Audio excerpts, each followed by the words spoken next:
दुनिया में लाखों करोड़ों लोग बसते हैं, मगर ऐसे कितने लोग होते हैं जो वतन पर बिना किसी लोभ और लालच के निस्वार्थ मुस्कुराते हुए कुर्बान होने को हमेशा तैयार रहते हैं। ऐसे वीरों की ही वजह से देश की सीमाएं सुरक्षित रहती हैं और पूरा देश अपनी आजादी को लेकर आश्वस्त रहता है।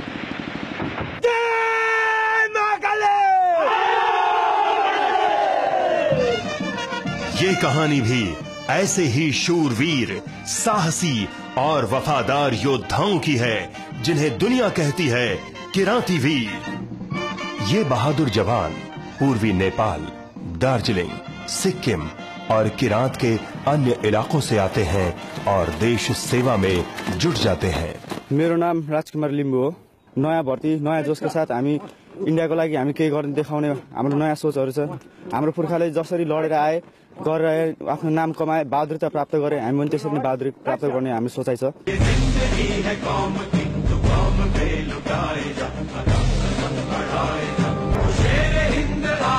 हिंदुस्तान को इनके निस्वार्थ कर्तव्य निष्ठा, ईमानदारी और बेमिसाल जानिसारी पर हमेशा नाज रहेगा।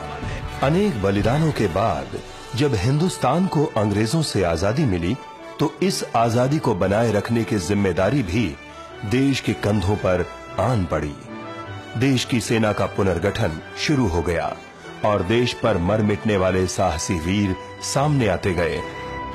1 जनवरी सन 1948 को पालमपुर में आजादी के बाद बनाई गई हिंदुस्तान की पहली रेजिमेंट 11 गोरखा राइफल्स का गठन हुआ और इसके संस्थापक बनने का गौरव लेफ्टिनेंट कर्नल HS चौहान को प्राप्त हुआ। आज 11 गोरखा राइफल्स रेजिमेंटल परिवार अपने आप में 8 बटालियनों को समेटे हुए है, जिनमें टेरिटोरियल आर्मी और सिक्किम स्काउट्स की एक बटालियन भी शामिल है।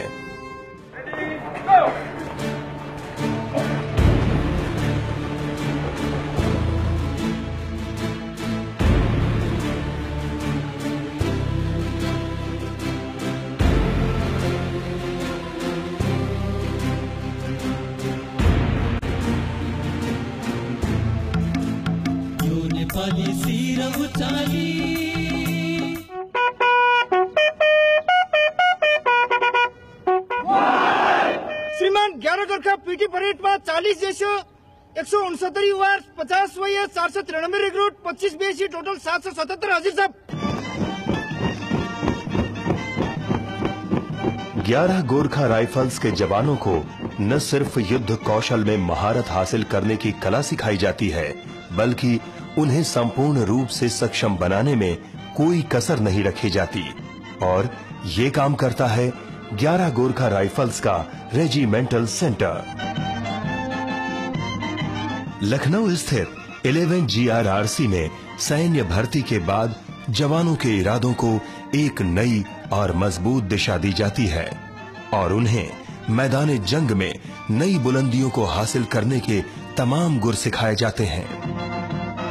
सामने भगाउनुपर्छ राइफल, बिल्कुल जोश में गोरखाली जस्तो। किराती ड्रिल नर्सरी बनाने की मकसद बेसिक मिलिट्री ट्रेनिंग के दौरान होने वाला गलती को दुरुस्त करने की मकसद से बनाया गया है। सर्वे मैप की मदद से, एनलार्जमेंट की मदद से और फील्ड स्केच की मदद से जमीन की हूबहू आकृति जब हम किसी सुरक्षित स्थान पर बनाते हैं, उसे सैंड मॉडल कहते हैं। Unit 4, the functions of intonation, attitudinal function. What is communication? Can anyone from the class? It is the process in which one or more people can share their feelings, ideas and views.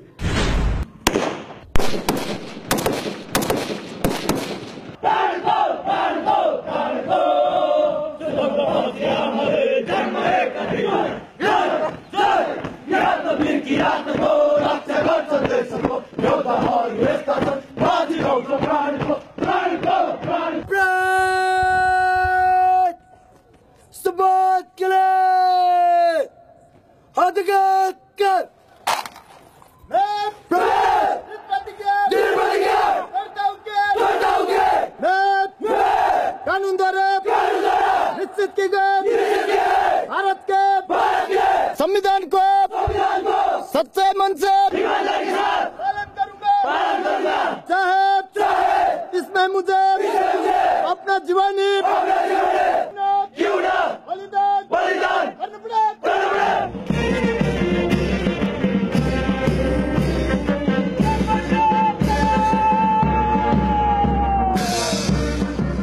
2004 में Indian army में धरान से भर्ती होकर आया। मेरा घर नेपाल पूर्वी नेपाल को तेर्थुम जिल्ला साबला गाविस वार्ड नम्बर 4 में पर्छ। मलाई अहिले एकदमै खुसी लागेको छ हैन। म 1 सालको बाद अहिले छुट्टी आइरहेको छु। मैले मेरो बुबासँग भेट भयो, मेरो मम्मीसँग भेट भयो, बहिनी सबै, दिदी, मेरो दादी, आफ्नो जन्मेको घर, हुर्केको घर हैन, गाउँमा आउँदाखेरि पहिला सानोमा खेलेको हैन, त्यसले गर्दा एकदम फेरि त्यो ठाउँमा आउनु पाउँदाखेरि खुसी छ। पहिला अब छोडेर जाँदा जति दुःख हुन्थ्यो हैन, त्यति नै अहिले आउँदाखेरि फेरि त्यति नै खुसी लागेको छ मलाई। लाउरे भएपछि अब जसले उता पनि गएर काम राम्रो गर्यो विश्वासले, त्यसको अलिक नाम बढ्छ। हलदार जमदार सुबदार भएपछि यहाँ नेपालमा आएर पनि उनीहरूको इज्जत पनि रहन्छ, गर्यो भन्ने हुन्छ।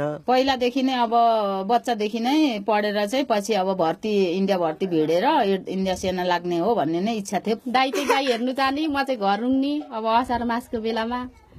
अनि भरे आएपछि दाइले चाहिँ आएपछि मात्रै यो खाजा खानुपर्छ, म नाइ चाहिँ नखानु भनेर जानुहुन्थ्यो। अनि आएपछि खान्थ्यौँ बाँडेर। मेरो वाइफ श्रीमती हुनुहुन्छ सिक्किम, इन्डियाको वेस्ट सिक्किम।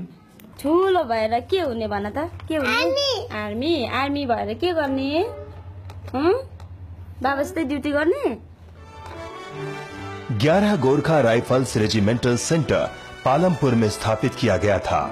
उसके बाद इसे क्लेमेंट टाउन स्थानांतरित कर दिया गया, फिर घंघोड़ा, उसके बाद दार्जिलिंग, और सन 1983 से ये रेजिमेंटल सेंटर लखनऊ में अपने काम को शानदार ढंग से अंजाम दे रहा है।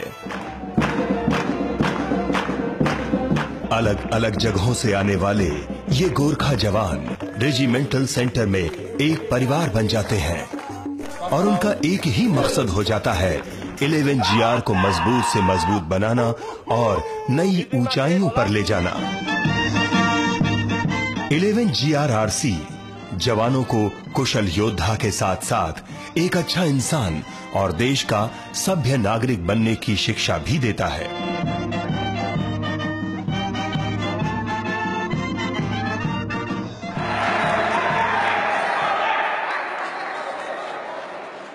खेलों की दुनिया में भी 11 गोरखा राइफल्स के खिलाड़ियों ने विश्व के विभिन्न खेल मैदानों में अपना परचम लहराया है। नायब सूबेदार जीतू राय उनमें से एक चमकता हुआ नाम है। नायब सूबेदार जीतू राय साहब जो है कि एक खास व्यक्ति है। एक शूटर में होने वाली गुण होता है जो कि एक धैर्य और सहनशीलता उसमें था और परिश्रम करने का मादा था, इसीलिए मैंने उसको बार बार चांस देने का कोशिश किया। जीतू राय आगे जाके बहुत अच्छा कर सकते हैं और करेंगे। खेल कूद की गतिविधियों को हमेशा रेजिमेंटल सेंटर में बढ़ावा दिया जाता है और प्रतिभावान खिलाड़ियों को अपनी प्रतिभा संवारने का पूरा मौका मिलता है। नेशनल लेवल पर मेरा 3 गोल्ड 1 सिल्वर 1 ब्रॉन्ज मेडल है। इसके साथ साथ इंटरनेशनल लेवल पर मेरा 1 gold 1 silver medal. Regimental centre के प्रांगण में जवानों और अधिकारियों के परिवार एक साथ रहते हैं। खुशी और गम हर तरह के समय में एक दूसरे का साथ देते हैं, जी तोड़ मेहनत करते हैं और सभी उत्सवों का एक साथ आनंद भी उठाते हैं।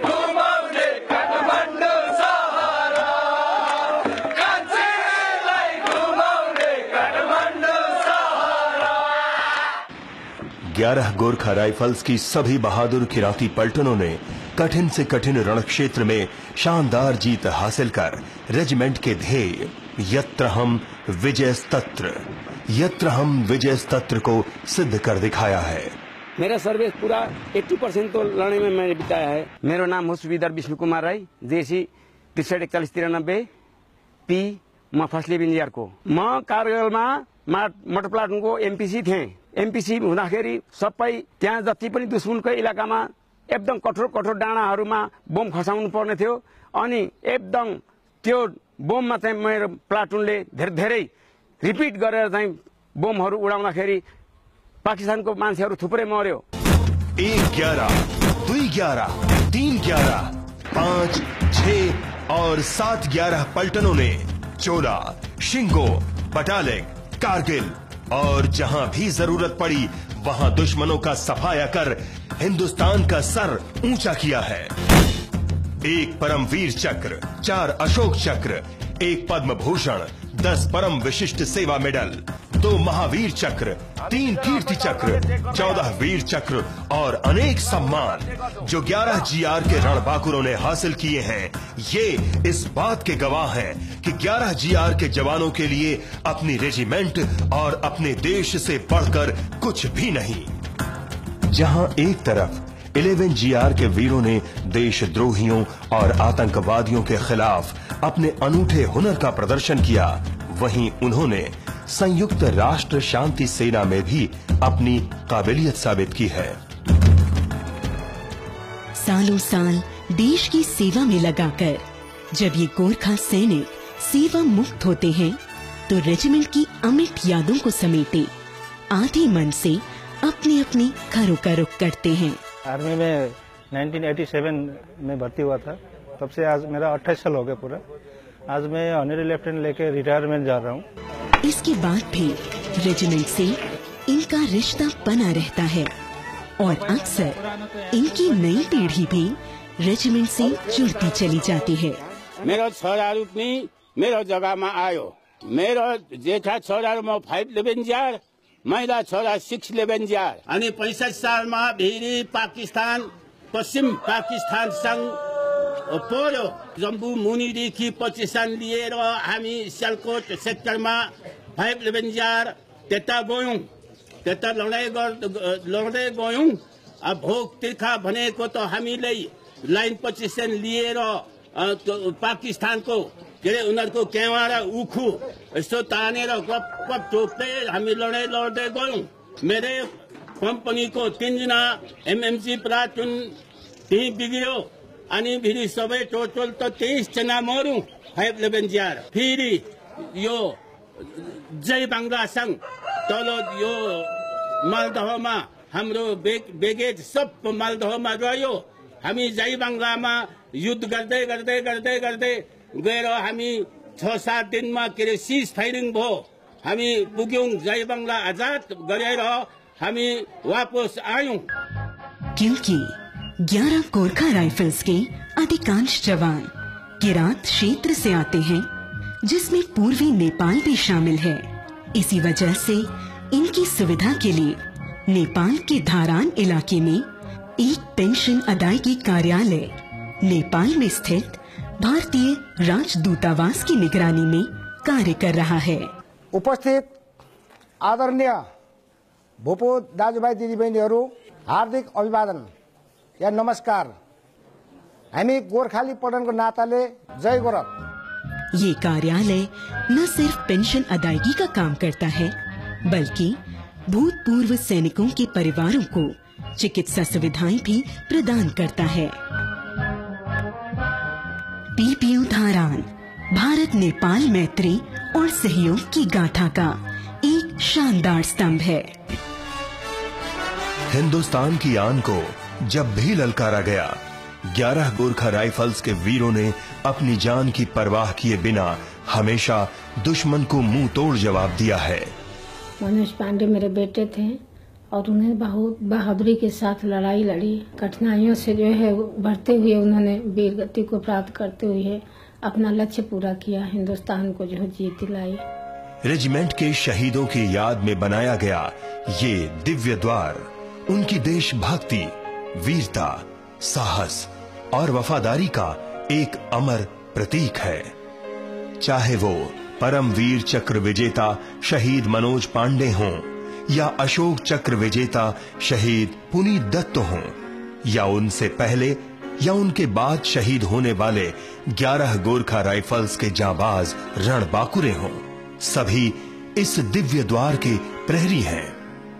हमें जितनी माँ हैं, जितनी माताएं हैं, जिनके बच्चे जो है लड़ने के समय वीरगति को प्राप्त हुए, वीरता दिखाई, हिंदुस्तान के लिए अपनी जान दी, उन सब बच्चों पर मुझे बहुत गर्व है। और मैं उनके लिए हमेशा भगवान से दुआ करती हूँ कि वो हमेशा जब भी जन्म लें धरती पर इसी तरह बहादुरी से काम करते रहें, अपनी माताओं का नाम ऊंचा करती रहें।